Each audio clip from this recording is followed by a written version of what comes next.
জয়গুরু বন্ধুরা, আমার চ্যানেলে বিউটি কিচেনে আপনাদের সবাইকে স্বাগত। আজকে আমি দেখুন রান্না দেখাবো না, রান্না করে দেখানো। রান্না হয়ে গেছে, সেটা আমি দেখাচ্ছি। তো একটা বাড়িতে আমরা নিমন্ত্রণে খেতে এসেছি, তাই আমি রান্না করিনি আজকে, সেখানেই দুপুরে খাওয়া দাওয়া। এখানে দেখুন এই যে মাংস রান্না হয়েছে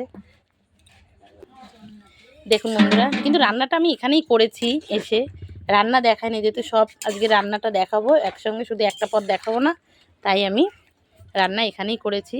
এই যে মাংস রান্না হয়েছে দেখুন, রান্নার কালারটা মাংসর, এটা কিন্তু দেশি মুরগি। দেখুন দেশি মুরগি, তাই সাইজে ছোট ছোট করে কাটা হয়েছে। বাড়িতে গোটা মুরগি এনে কাটা হয়েছে। যে বাড়িতে নিমন্ত্রণ আমরা খেতে এসেছি, গোটা মাংস কালকে নিয়ে আসতে, গোটা মুরগিটা 3টে মুরগি নিয়ে আসতে। তো রান্নাটা দেখুন, রান্না দেখে কিন্তু জিভে কিন্তু জল চলে আসার মতন কালারটা হয়েছে, দেখেছেন? দেখুন একদম লাল লাল ঝাল ঝাল, এটা না বললে হচ্ছিল না কালারটার জন্য। এই দেখুন বন্ধুরা, ডাল আরও বড় গামলা আছে, তো এটা একটা ছোট গামলায় রেখেছি। এখানে এই যে ডাল করা হয়েছে, ডাল করেছি, এটা শুধু মটরশুঁটি আর টমেটো দিয়ে ডাল হয়েছে, মুগ ডাল। আর এখানে মাংস, এখানে যে ফুলকপি, আলু আর ধনেপাতা ভাজা হয়েছে। সবসময় তো নিমন্ত্রণ বাড়ি বেগুন ভাজা হয়, তাই এই দিদিভাই বললো যে আজকে ফুলকপি ভাজা হবে। তো ফুলকপি ভেজেছে দেখুন কালো জিরে ফোড়ন দিয়ে, ভাজাটা কিন্তু খুব সুন্দর হয়েছে। এখানে চাটনি, চাটনিটা কিন্তু একটু অন্য রকমের চাটনি হয়েছে, কুলের চাটনি। কুলের চাটনি হয়েছে, এতে লঙ্কা ফোড়ন দিয়েছে, কারি পাতা দিয়েছে, সর্ষে ফোড়নে, সুন্দর হয়েছে চাটনিটা। তো চাটনিটা একটু দেখান, এই যে দেখুন, দেখেছেন চাটনিটা কুলের, খেতে কিন্তু ভীষণ ভীষণ ভালো লাগবে। এটা কিন্তু গাছের কুল, কুল গাছেই হয় অবশ্য।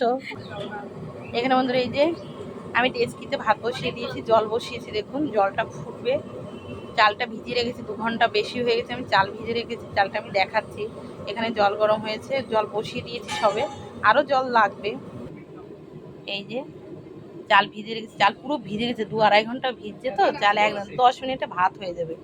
যত চাল ভিজিয়ে রাখবেন সরু চাল, তত ভাত সেকেন্ডেই হয়ে যাবে। জলটা ফুটিয়ে দিতে হবে, দেখেন এইভাবে কিন্তু বেশি করে জল দেবেন। আর এই জল, ভাত জল যখন ফুটবে, চাল দেওয়ার পরে কখনো ভাতে আর মারের সঙ্গে গায়ে লাগবে না। সাদা তেল দিয়ে দেবেন আর লেবু দিয়ে দেবেন।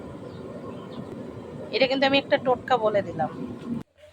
এই দেখুন বন্ধুরা, এখানে এই যে 4 কিলো চালের ভাত করে নিয়েছি, দেখেছেন?